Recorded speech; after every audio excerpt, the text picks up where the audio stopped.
Арыбаңыздар, урматтуу биздин көрөрмандар, эл депутаттарынын бир апта ичинде жасаган иштерин биз сиздерге Жогорку Кеңештин парламент программасынан баяндап беребиз. Алгач кыскача анонс менен таанышып алыңыздар. Эки тараптуу алакалар бекемделип, кызматташтык кеңейтилүүдө. Жогорку Кеңештин төрагасы Нурланбек Шакиев баштаган депутаттык делегация Венгрияга расмий иш сапары менен барышты. Алдыда арзан турак жай аркылуу 23 000 батир салуу мерчемделүүдө. Толук ремонту менен 1 чарчы метри 550 гана доллар. Бир гана мамлекеттик кызматкерлерге эмес, сыртта жүргөн мигранттарга дагы алуу укугу берилди. Есть Кыргызстанның паспорты, да? Все, сен мигрантсың, кимсиң, просто мигрант под это подпадает, болды. Мамлекеттик мүлктү менчиктештирүү боюнча мыйзам долбоору сунушталууда. Учурда 84 стратегиялык объект бар. Жогорку Кеңештен өткөрүп коюу бул сонун нерсе го. Тармактык комитеттин депутаттары Бишкек жылуулук борборуна барып, кырсыктан кийинки абал менен жеринде таанышты. Төрага Нурланбек Шакиев баштаган парламенттик делегация расмий иш сапары менен Мажарстанга барды. Анын алкагында ар тараптуу жолугушуулар өттү. Төрага аталган өлкөнүн улуттук ассамблеясынын төрагасы азыркы тапта президенттин милдетин аткаруучу Ласло Кövер менен кезигишти. Тараптар стратегиялык өнөктөш катары саясий экономикалык кызматташтыкты кеңейтүү, гидроэнергетика, жашыл экономика, туризм тармагы өңдүү, инвестициялык долбоорлорду тартуу, жаштардын келечеги үчүн билим алууну кеңейтүү жаатында баарлашты. Кыргыз Республикасынын Жогорку Кеңештин төрагасы Нурланбек Шакиев баштаган парламенттик делегация Мажарстан мамлекетине расмий иш сапары менен барды. Алгач төрага Будапешт шаарындагы Баатырлар аянтына барып, Мажарстан мамлекетинин тарыхый инсандарына арналып тургузулган мемориалга гүл чамбар койду.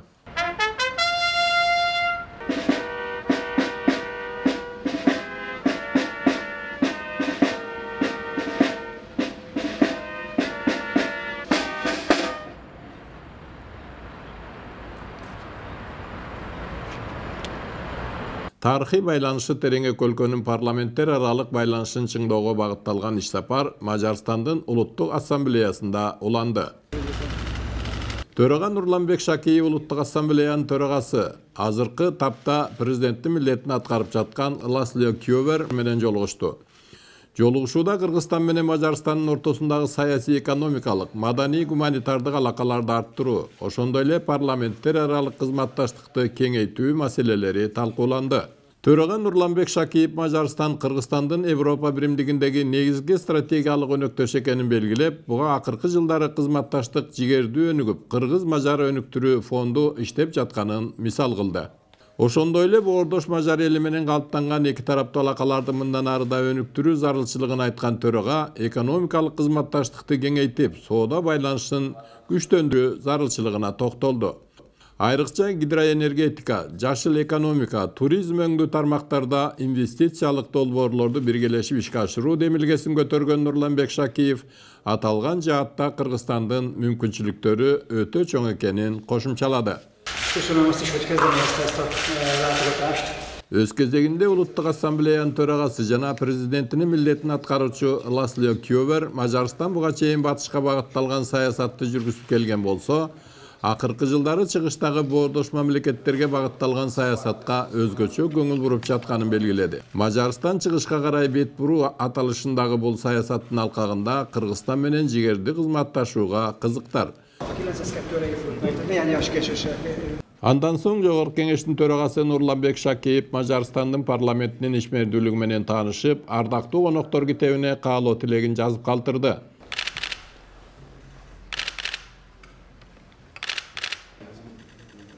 Иш сапар Будапешт шаарындагы Кыргызстандын элчилигинде уланып, алгач төрага элчиликтин жаңы имаратынын алдында мамлекеттик тууну көтөрүү аземине катышып, андан соң дипломатиялык мекеменин ишмердүүлүгү менен таанышты.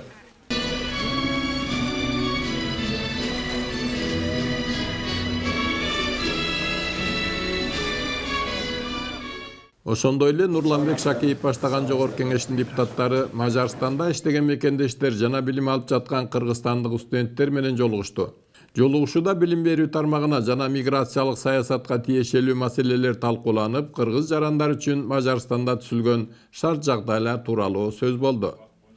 Төрага Нурланбек Шакиев Кыргызстан Мажарстан менен бардык багыттагы алакаларды арттырууга өзгөчө көңүл буруп жатканын белгилеп, Анын ичинен билим берүү тармагындагы кызматташтык жигердүү өнүгүп жатканын кошумчалады. Жылына ушул Мажар өлкөсү бизден 200 студент окутуп атат, сиздер билесиздер. Мына ушул жерде окуп аткан студенттер ошол программанын негизинде окуп атасыздар. Алган билимиңиздер сөзсүз түрдө биздин эртең мамлекетибиздин өсүп өнүгүшүнө чоң салым кошот деп биз ишенебиз. Мейли силер мамлекеттик кызматка баргыла, мейли жеке жактарда иштегиле, бирок баары бир силер биздин Кыргызстан үчүн күйүп жанып иштей турган келечек ээлерисиңер. Жолугушуу суроо жооп иретинде уланып, чет жерде билим алган студенттерди иш менен камсыздоо маселесине байланышкан жагдайлар талкууланды. Жогорку кеңештин жалпы жыйында мамлекеттик мүлктү менчиктештирүү маселелери боюнча айрым мыйзам актыларына өзгөртүүлөрдү киргизүү жөнүндө мыйзам долбоору сунушталды. Демилгечи аталган мыйзам долбоорун Конституцияга ылайык келтирүү максатында иштелип чыкканын билдирди. Бирок бир катар эл өкүлдөрү мамлекеттин менчигиндеги стратегиялык объектилерди парламенттин макулдоосуз эле сатуу туура эмес болоорун айтып каршы чыгышууда. Кененирээк кийинки сюжетте. Депутат Дастан Жумабеков тарабынан демилгеленип жаткан мыйзам долбооруна ылайык Жогорку кеңештин мамлекеттик мүлктү менчиктештирүү программасын бекитүү укугун алып салуу сунушталууда. Демилгечи бул мыйзамды Конституциядагы нормага шайкеш келтирүү деп түшүндүрөт. Бир жолу же болбосо 2 жылда бир өкмөт алып келип ушул жерге программасын бекитип кетип атат. Бирок ошол программаны бекитип 2 жылда бир алып келгенче өкмөттүн иши туруп калып атат да бүгүнкү күндө министрлер кабинетинин. Ыкчам иш жүрбөй калып атат. Ошо каражаттардын түшкөн каражаттардын негизинде мектеп, таза суу жана башкалар салынсын деген эле ниет. Артып ошол. Түшкөн акчалар ыкчам колдонулсун деп. Документте мамлекеттин карамагында турган мүлктөрдү менчиктештирүү министрлер кабинети иштеп чыккан программанын негизинде ишке ашары жазылган. Ага ылайык стратегиялык объектилерди Жогорку кеңештин уруксаты жок эле сатууга мүмкүнчүлүк түзүлүп калат. Эртең өкмөт келип туруп Камбаратаны менчиктештирем деп өзү билип эле өкмөт аргандай болот да. Өзү жалгыз чечим чыгарып койсо эмне кылабыз биз? Аны биз менен могу жерден элдин өкүлү менен кеңешип туруп, биз эл менен кеңешип туруп чечим чыгарышыбыз керек. Мамлекеттик менчикти жогорку кеңештен өткөрүп коюу бул сонун нерсе го. Эл өкүлдөрү талкуулап, чындык ушул жерде ийленип, анан кийин бериш керек эмес, элдин атынан келген өкүлдөр чечиш керек да аны. Бул да өкмөт келет, бул да өкмөт кетет, бул да жогорку кеңеш кетет, бирок Кыргызстандын стратегиялык чоң объекттери бар. Ал боюнча ар бир кыргыз жараны кабардар болуш керек. Мүмкүн аэропорт манас, мүмкүн башка стратегиялык объекттер. Ошон үчүн мен айтат элем, стратегиялык объекттер албетте бул жогорку кеңеште аркылуу өтүш керек, ансыз болбойт. Бүгүнкү күндө мамлекеттин карамагында 84 стратегиялык объект бар болсо, алардын 71 мамлекеттик жана муниципалдык менчикте турат. Эртеңки күндө аэропорттордун тагдыры эмне болот? Ошол эле Кыргыз Телекомдун тагдыры, же болбосо оборонный промышленностька кирген Дастан заводу, завод Лейлина, же болбосо Бишкекский штамповочный завод эмне болот? Карабалтинский горнорудный комбинат эмне болот? Кумтөрдүн тагдыры эмне болот? Мамлекеттин акчасына курулган ГЭСтер эмне болот деп. Эле ошол эле баягы завод Кристалл, кайра эле ошол Ширшов келип завод Кристаллды алам дейби? Же башкалар алабыз деп, кээ ушундай болуп атат. Ал эми айрым депутаттар мыйзам долбоорунун концепциясын биринчи окууда колдоп берип, экинчи окууда бир катар беренелер боюнча сунуштарды бермей болушту. Анан концепциясын колдоп койдук деп туруп, экинчи окууда бардыгыбыз жатып албай, бүгүнкү айткан сөзүбүздү бүт кубандандырып жазып берели. Нерде 90 депутат болсок, 89'unu жазышыбыз керек. Себеп дегенде стратегиялык объекттер эч качан кетпеш керек, жогорку кеңештин макулдугу жок. Талкуунун соңунда мамлекеттик мүлктү менчиктештирүү жөнүндө мыйзам долбоору биринчи окууда колдоо тапты. Таш көмүрдөгү Кристалл заводунун уу калдыктар сакталган жайында жарылуу пайда болсо чөлкөмгө чоң коркунуч келиши ыктымал. Иштебей турган заводдо 80 тонна уу калдыгы бар. Билинбей жүрүп адамдын өмүрүн алууда деп депутат кооптонууда. Мындай көйгөйдү иликтөө боюнча жумушчу топ түзүү демилгеси көтөрүлдү. Ташкөмүр шаарындагы Кристалл заводунун курулганына 40 жылга чукулдады. Учурда аталган завод иштемек тургай, анда сакталган уулуу калдыктар адамдардын өмүрүнө коркунуч жаратууда. Эгер сөз болуп жаткан коркунучтун алдын албаса, ал жердин жашоочулары үрөй учурган апаатка кептелиши ыктымал. Бүгүнкү күнгө чейин ушул 80 тонна калдыктар, уулуу заттар ушул заводдун ичинде турат да. Буга чейин 1-2 жолу утечка болгон. Эгер дагы ушундай хлоридтер авариялык абалга учураса, массалык түрдө адамдар жабыркашы мүмкүн да. Эл өкүлү Замирбек Мамасадыков Өзбекстан Республикасы менен чек аралаш аймакта жайгашкан таштанды таштоочу жайдын жана аны кайра иштетүүчү заводдун иши Достук, Үч Коргон айылдарына, Шамалды Сай шаарчасына зыянын тийгизип жатканына токтолуп, таза суунун жоктугунан дагы бөйрөк оорулуу жарандардын саны жылдап өсүп жатканын кошумчалады. Ташкөмөр шаарынын, Шамал Сай шаарынын саркынды сууларынын баары ушул Нарын дарыясына түшөт. Ушул жергиликтүү эл ушул Нарын дарыясынын суусун таза суу катары үй тирчилигин иштетет.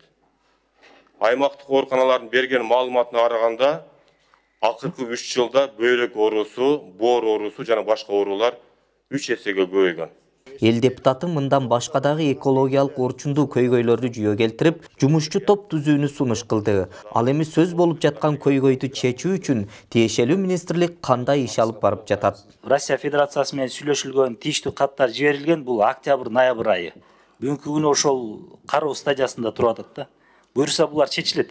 Бул ушул жылы чечилиш керек. Биз өкмөттүн иш пландарына да сунуш киргизгенбиз ушуларды чечүү боюнчачы. Буга чейин иштеп келген атка минерлердин чечебиз деген убадалары эмдигиче ишке ашпай келүүдө. 2011-ден бери мына 13 жыл өттү, 14 жыл өтүптүр. 14 жылдан бери 80 тонна ошо уулуу зат болсо, 14 жылдан бери эмнени карап отурасыңар? Туура, эң жакшы маселени көтөрдүңүз, Самалхан Батырбекович. Эми бул ошол убагында каралбай калыптыр. Эми бизге келген түйшүк болуп атат. Буюрса чечебиз муну. Биз иштеп атабыз бул боюнча. Жыйынтыгында комитет мүчөлөрү жумушчу топ түзүү жөнүндөгү сунушту колдоп беришти. Жогорку кеңештин депутатынын милдети мыйзам жазуу, кабыл алынган мыйзамдарды көзөмөлгө алуу. Мындан сырткары депутаттар өз шайлоочуларынын талап сунуштарын, ар бир кайрылууларын жогорку кеңештин трибунасында ар аптанын бейшемби күндөрү жеткирип турушат. Бул иреттагы жол, таза суу, эскилиги жеткен билим берүү мекемелери тууралуу маселелерди ыкчам чечүү, кайрадан аткаруу бийлигине табышталды. Учурунда Резанан Сератов анан акырындап коррупциялык жол менен жабылып калган кылмыш иштери четинен чыгат. Хотя бы бир иш мындай, до конца качан мындай таң каласың да, если честно, мындай ишти алып келет да магачы. Кабинетте окутканда таң каласың да. Судмеддик эксперттердин ойногонуна таң каласың, следственный мероприятиялердин ойнолгонуна таң каласың да. Мындай эле кетип берет да, мындай складный эчтеке жок биздечи. Республикабызда көп эле айыл шаарларда кароосуз калган, бирок ремонттоп пайдаланса керекке жарай турган имараттар бар. Жаңысын курганга караганда чыгымдары да аз болот. Кашкар кыштагы айыл өкмөтүнүн Мөнөк айылында жайгашкан номер 82 Эшматов атындагы окуу тарбиялык комплекси мекемеси 1957 курулуп, эски Держинский мектеп имараты колдонулбай бош турат. Азыркы күндө эми бир имарат салыш канчалык оор туруп атат. Ошол дайын турган имаратты капиталдык ремонттон өткөрүп пайдаланууга берсек жакшы болот эле. Алыс жакындан конок келгенде атайлап алып барып көрсөтүп жүргөн Атабейит комплексинин абалы оор. Ушуну бир президенттин иш башкармалыгынын карамагына өткөрүп бербейли Атабейит. Протоколдук тапшырмалар, бүт протоколдук мероприятия ошол аркылуу өтөт экен. Президенттин өзүнүн көзөмөлүндө болот эле. Ошол жакта улуу аталарыбыз жатат. Тышкы өлкөлөрдөн барган президенттин баары ошол жака барат экен. Bir ушул Атабейит комплекси деп өзүнчө бир дирекция ачып туруп, ошону управдылан президенттин көзөмөлүндө болсо жакшы болот эле деген ойдобуз да. Жеке менчик мекемелер алган аппаратураларды эмнеге мамлекеттик ооруканалар ала алышпайт? Ушундай бир ооруп, ордунан жылбай чыккан адамды томографияга жөнөтөт. Аны ал жака алып барыш үчүн скорый помощь менен апарыш керек. Ал 3000 сомго алып барат. Ал жерге барып 5-6 миң сомго томографияга түшөт да. Акчасы жок адамдар өлүп эле кетип атат бул жерде. Мамлекет качан ушуну колго алат? Исламдын атын жамынган кооперативтерде миңдеген кишини сызга отургузуп кеткен. Жабыркагандарга жардам берүүнүн ыңгайлуу жолун депутат сунуштады. Биз жумушту топ түзсөк, ошол карап аткан следователь, Свердловский районундагы Назбанктын бир өкүлү, Финразведканын бир өкүлү, анан аудитор, счетный палатадан бир аудиторду алсак, толукчуда карап чыксак, иштеп чыксак, канча реалдуу элге карызы бар. Анан буга чейин берилип койгон объекттер бар да, жана үй алып койгон, машина алып койгондор бар. Алардын обратный төлөмдөрү токтоп калган да. Мындайча айтканда, бир айда $100 000 түшүп туруш керек эле. Алар азыр бүт замороженный. Ошолор менен жок дегенде, мына 10 ай мурун айтылган экен, эгер 10 ай мурун жасап койгонубузда $1 миллион менен уже канчалаган элдин жанагы карызын жаап койдук элек да. Азыр деле кеч эмес. Ошол кайра элге берген төлөмдөрдү, мурдагы берилип калган төлөмдөрдү кайра жандандырсак, мүмкүн ирети менен, бирок 6000 адамдын жана сыздатпай карызын жаап койгонго толук түрдө мүмкүнчүлүк бар да. Пандемиядан жапа чеккен ишкерлерге пайызы жок кредит берүү үчүн эл аралык банктардан $150 миллион каражат алынган. Аны кимдер пайдаланып жатышат? Бирок ошол акча мына 4 жыл өттү, дагы эле ишкерлерге жете элек. Банктарга барып кайрылса, башка документ алып кел, $1 миллион бере албайбыз, 250 000 сом эле бере алабыз дейт. Эми 250 000 сом бүгүн эмне бул? 3-4 айдын эле айлыгы да. То есть бул жерден абдан финансы министрлик жагынан бир жетишсиз иштер болуп атат. Мен суранат элем, банктарды чакырып, калган акчаны кыска мөөнөттө ишкерлерге таратсын деген бир тапшырма бериш керек. Анткени ишкерлердин иши жүрбөсө, өкмөттүн да бюджеттин да иши жүрбөй калат. Нокен районунун Шайдан айылындагы Жумабек Ниязов атындагы мектеп оңдоп түзөөгө муктаж. Бул жерде Жалаң Ош, Жалал Абад областарынан келген 134 майыптыгы бар. Ошондой эле мындай оор турмуштук кырдаалга туш болгон балдар тарбияланып билим алышат. Мына ошол мектеп эскилиги жетип 70 жылдан ашып курулганда. Эскилиги жетип авариялык абалда турат да. Мына ошол мектепке жаңы мектеп аркасында участогу да бар экен, жаңы мектеп куруп берүү талабы менен чыгышты эле. Эки тарабына асфальт төшөлүп, ортосу калып калган жолдор да бар. Себеби дегенде мындай учурлар абдан көп болуп атат. Мен Кочкор районунан эле 3-4 жерди билем да. Асфальт төшөлүп, ортосунда калып, анан кайра асфальт төшөлгөн да. Булар кандай кылышат? Же коррупция схемасы ушундай болуп атат. Мен билбей атам, Алмазбек Аксумжанович, ошол боюнча дагы сизден сураныч болуп атат. Жол министрлиги бир жооп берсе, эмне үчүн 7 километр төшөп, анан 3,5 калтырып койгонун, анан жарандардан дагы чоң сураныч болуп атат, ошону бүтүрүп берсе депчи. Тармактык комитеттин депутаттары Бишкек жылуулук борборундагы абал менен жеринде таанышып, авариядан кийинки кырдаалдан кабар алышты. Министр депутаттарды өзү коштоп, кырсык болгон жер от казандардын иштөөсү боюнча кенен маалымат берди.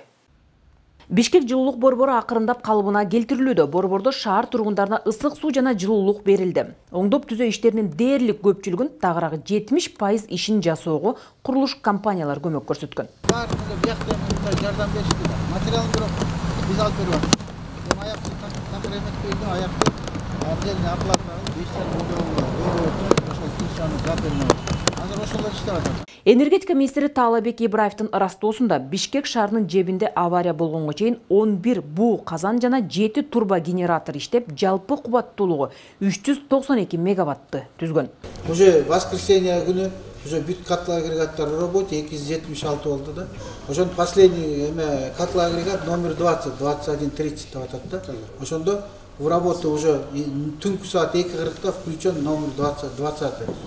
Ночью минус 10, наружный, днем 3 градуса болду. Уже вторнике уже мы полностью понедельник кечинде уже все температура нормализовалась, полностью температура 305 мегаватт болду.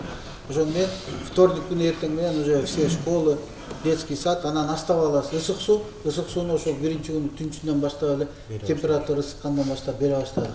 Бүгүнкү күндө энергетика министрлигине караштуу энергокомпаниялардын жана өзгөчө кырдаалдар министрлигинин кызматкерлери бир топ жумуштарды улантышууда. Жеке тест кылып деген барбы инвесторлор? Бар, азыр келип атат. Кытайдын компаниясы сразу буну угат да. Энергетикалык жабдуулардын эскилиги жеткендиктен аларды жаңылап туруу, алмаштыруу, ишти алдын алуу үзгүлтүккө учуратпоо үчүн баа саясатына дагы кылдат көңүл буруу керек. Мисалы жаңы тесттерде айтып атпайбы Япондордо түтүн чыгарып атат, түтүндү кайра иштетип. Баары биз единственный только көмүр, бизде Кыргызстанда только көмүр. Мазуттуу хозяйство бар, мазут дагы бизде жетпейт. Бул течке болгону кышында 5000 тонна мазут алып, ошондо ыйлап сактап алабыз. Мазут жетпейт бизде. Только единственный көмүр да бизде. Бишкек жылуулук борбору Кыргызстандагы ири жылуулук берүүчү борбор. Ал 1960 жылы курулган. 6 жыл болду, уже ремонт кылышыбыз керек деп атасызбы? ошондой эле бул эми плановый берки өзүбүздүн эски 61-жылкы курулган баягы котелдорду жылда эле ОЗУПда ошондой плановый деп турасыңар. Конечно. Мен просто айтайын дегеним бул китайский деле как мурдагы өзүбүздүн эски котелдордогудай эле мындай плановый эле ремонт эле болот экен да. Обычный эле муну эчтекесин алып ыргытпайбыз. Кырсыктан кийин Бишкек жебинин жалпы активдүү кубаттуулугу 311 мегаваттка чейин төмөндөгөн. Мамлекеттик ипотекалык компаниядан батир алууну каалаган мигранттар жарым баастын алдын ала төлөп арзан үйлүү болууга шарт түзүлүүдө. Жооптуу тармак 2026 жылга чейин 23 000 батир курууну пландап жатат.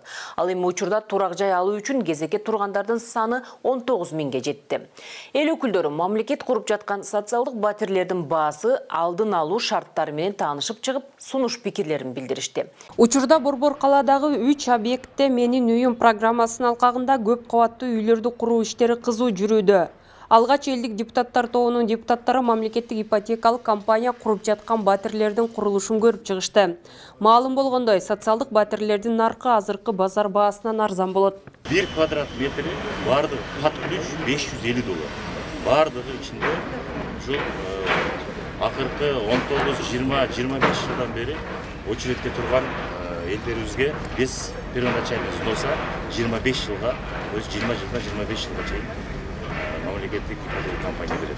Кыргызстанда өзгөчө шаар ичинде турак жай алуу өтө чоң көйгөй экендиги талашсыз. Ал эми ар кандай кооперативтерге алданып, акчасын ала албай жаткандар миңдеп саналат. Мигранттар болсо канча деген адамдарга үй куруп беребиз деп акчаларын топтоп алып бүгүнкү бардыгыбызды көрүп атабыз. Соц тармактарда ыйлап алдап кеткен Америкада качып, Россияда ушундай мамлекетибиз мындай ипотеканы жардамды мамлекет тарабынан жардамды беребиз.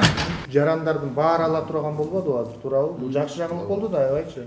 Ошондо ошол мезгилде баягы берки мурдагы очередте тургандар коопсуздана баштады да, биздики жылып кетпейби, кандай болот? Жылбайт, электронный очередь. Учурда миңдеген үй бүлөлөр батир алуу үчүн миграцияга агылып, жылдап каражат чогулткандар да бар. Ушул жагдайларды эске алуу менен өкмөт мамлекеттик кызматкерлерге гана эмес, ар бир үйү жок жаран батирлүү болуусуна шарт түзүү аракетинде. Биздин мигранттар көбүнчөсү чет жакта иштеп жүрүп, ал жерден ала турган зарплаты, акысы жөнүндө алар справка бербейт. Бизге эчтеке жок. Бизге келгенде алар, мен муну Садыр Кожоевичтин өзүнө да айткам өткөндө билесиздер, ошо мигранттарга шарт түзүү максатында ушу банктан кредит алабы, же бизнес кылабы, же ушул эле мынакей азыркы ГИКтин программасы менен ипотека аларда, алар кандай шарт менен келет? Есть Кыргызстандын паспорту, да? Всё, сен мигрантсыңбы, кимсиң, просто мигрант под это подпадает, болду. Эгерде ал 50% акчасын салып атса, жана силердин эрежеде, какая нам разница, он где работает, что делает, зарабатывает. Биз жумуштун справкасын үчүн сурайбыз. Ушу төлөй алабы же төлөй албайбы, бир бекер болсо эртең просто бизди убара кылабы деп сурайбыз да биз. А если он 50% заплатил, зачем нам знать, где он работает, сколько он зарабатывает? Главное, чтобы он не был гражданином Узбекистана или Тажикстана, болду, Кыргызстандын жараны. Муну менен катар 2026 жылга чейин 23 000 батир куруу пландалып жатыптыр. Социалдык батирлер Кыргызстандын 40 район борборунда, 32 кичи шаарда, 7 облус борборунда курула баштамакчы. Вертикальный өсүш керек. Биз ушуга кандай кылып, эмне кылыш керек? Райондордо бир эми шаар, мисалы азыр Бишкек шаары шаарлар менен эмес, региондорго, жана өзүңүз айтып кеттиңиз, 44 районго баштайбыз деп. Шуну эртелесек. МИК тарабынан ушул кезге чейин жалпы 15,8 миллиард сомго 9346 насыя берилген. Жыйында эл өкүлдөрү тарабынан топтоо турак жай фондун түзүүнүн негизинде комплекстүү чараларды көрүү сунушталды. Сиз айтып аткан кооперативге деле алып келип атпай акчаларын, мүшөктөп. 100 000 адам ай сайын накопительный фондко, если гарантия берсек 4 жылдын ичинде сен үйдү баягы хотя фундаменттен уже аласың десек, это bir ayda 1 milyar сом. Bir ayda 1 milyar сом. Эч кандай мамлекеттин акчасы керек жок. 12 миллиард, если 100 000 адамдан чогулса, 12 миллиард bir жылда келет. 12 жылда. А эгерде 200 000 адам болсо, 200 000 адамды 10 жылдын ичинде турак жай менен камсыз кылса болот. Ошондой эле талкууда турак жай менен камсыз кылууда салык жүгүн азайтуу көзөмөлдөө, келишимдерди ратификациялоого көмөктөшүү маселелери көтөрүлдү.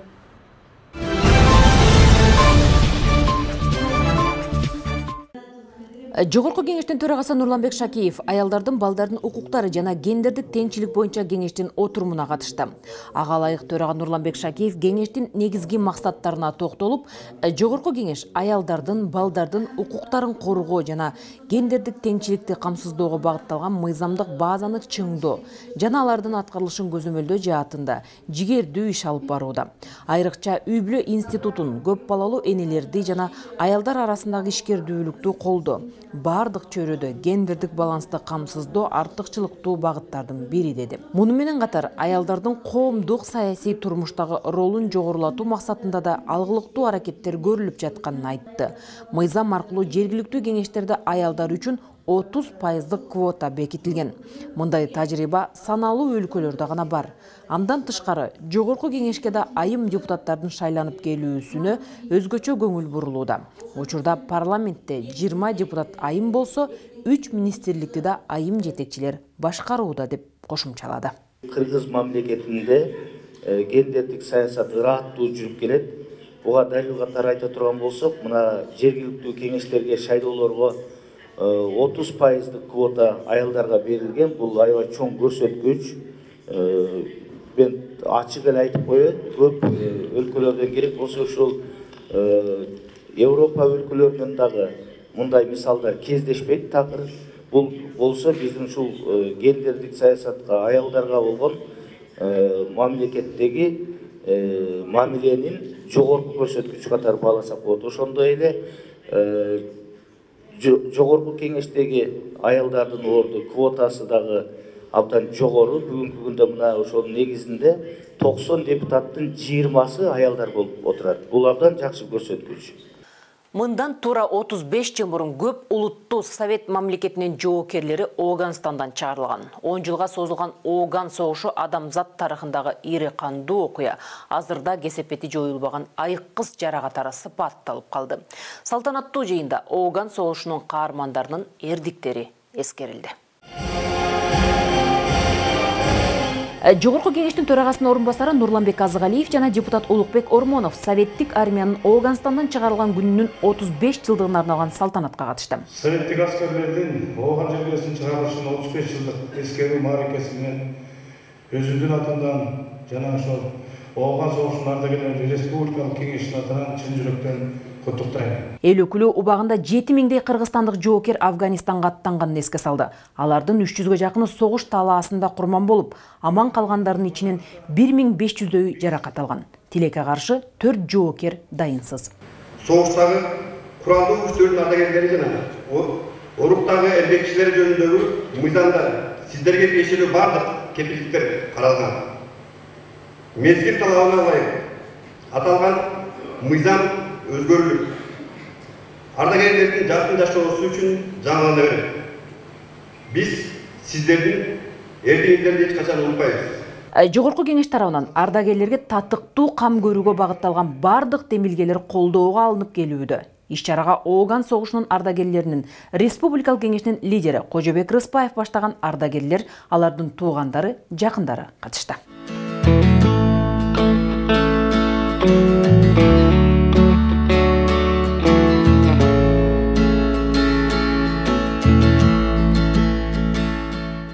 Ар бир жасаган ишиңиздер тарыхта өчпөс жана пайдалуу из калтырсын деген тилек менен биз көрсөтүүбүздү жыйынтыктайбыз. Бизге берилген убакыт ичинде жогорудагы жаңылыктарды айтып берүүгө үлгүрдүк. Толук кеңеш KG жана YouTube'дагы Жогорку кеңеш деген баракчабыздан көрүүгө чакырабыз. Эфир аркылуу амандашканга чейин саламатта болуңуздар.